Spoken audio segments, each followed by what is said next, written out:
आज सकाळीच कांदे भाजायला टाकले होते चुलीमध्ये. आता तुम्हाला माहिती आहे कांदे कशासाठी लागतात ते तुम्हाला पुढे सांगतेच मी. त्याआधी ते संध्याकाळी लवकर स्वयंपाकाला लागायचं त्यामुळे लवकरच कामाला लागले होते. मग इथं सगळं झाडून घेतलं खराट्याने. इथे शिवला लक्ष ठेवून सगळे कामं करावंच लागतात. आणि इथं शिवचं चाललं होतं खेळायचं काम. तिला पूर्ण लक्ष द्यावं लागतं कारण पडायची भीती वाटते. त्यानंतर सगळे कपडे काढून घेतले, त्याची घड्या घालायच्या होत्या. त्यानंतर इथं लसूण वाया टाकला लावलेला, थोडा लसूण उरलेला होता. मग इथे मामांनी पाणी आणलं होतं, मग ते घरामध्ये ठेवून दिलं. आणि इथं आज बोकडाचं मटण आणलं होतं कारण ननंदबाई यायच्या होत्या बारक्या आमच्या. मग त्यांना जेवायला बोलवलं होतं कारण ते जाणार होते आसामला, त्यामुळं मग इथं त्यांना जेवायला बोलवलं होतं. मग पटकन स्वयंपाक करून घेतला.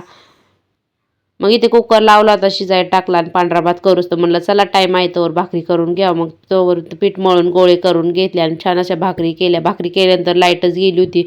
मग थोड्या वेळ मसाल्याची तयारी करून मग पटकन वाटण काढून घेतलं लाईट आल्यानंतर. मग छान अशी भाजी केली होती. तुम्हाला कसा वाटला मिनी ब्लॉग हे नक्की कमेंट करून सांगा. चला बाय.